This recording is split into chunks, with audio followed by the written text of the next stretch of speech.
হাই profile সমষ্টি ডিব্ৰুগড় কেনেকুৱা অনুভৱ কি ক'ব? নাই চব আৰম্ভ হৈয়ে গ'ল এতিয়া। আজি ফলাফললৈ আৰু বৰ বেছি সময় নাই, 2, 3, 4 কোনোবা এটা সময়ত আহিব। কিন্তু আমি আশাবাদী আৰু কালিও কৈছোঁ যে আত্মবিশ্বাসী হৈ আছোঁ।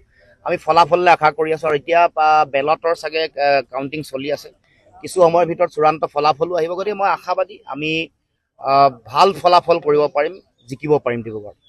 কিছুসময় পূৰ্বে ডিব্ৰুগড় বিধায়কগৰাকীয়ে কৈছে আদৰিবলৈ বিশাল ধৈৰ্য ধৰক অকণমান, ফলাফললৈ অপেক্ষা কৰক। অত্যুৎসাহী কোনো হ'ব নালাগে। ফলাফল EVM মেচিনত আছে আৰু ৰিজাল্ট খুব সোনকালে ওলাব, 2 বা 3 বজাৰ ভিতৰত ওলাই যাব। গতিকে মই আত্মবিশ্বাসী হৈ আছোঁ। ৰাইজে জনতা জনাৰ্দনে ভাল ফলাফল দিব আৰু ৰাইজে যিটো ফলাফল দিব এইটোৱেই আমাৰ সকলোৰে কাৰণে আমি সকলোৱে গ্ৰহণ কৰিম। বহু অভিজ্ঞতা সম্পন্ন ৰাজনৈতিক বিশ্লেষকে যোৰহাটত ছাছপেন্স আছে বুলি কৈছে, আপোনাৰ মতে কওকচোন? যোৰহাটত ছাছপেন্স মানে কম্পিটিশ্যন চবতে আছে, বিশেষকৈ যোৰহাট আৰু ডিব্ৰুগড়ত এইটো আছে, সকলোৱে এইটো কথা জানে। আৰু তাৰ উপৰিও আন কিছুমান চিটতো এইবাৰ খুব ক্ল'জ কণ্টেষ্ট হৈছে, থাকিব অসমত বিশেষকৈ। গতিকে মই ভাবোঁ যে ফলাফললৈ বৰ বেছি সময় নাই। গতিকে আমি সকলোৱে ধৈৰ্য সহকাৰে নিৰ্বাচনৰ ফলাফললৈ সকলোৱে অপেক্ষা কৰাটো প্ৰয়োজন। বিৰোধীয়ে কিমানখন পাব বুলি ভাবে?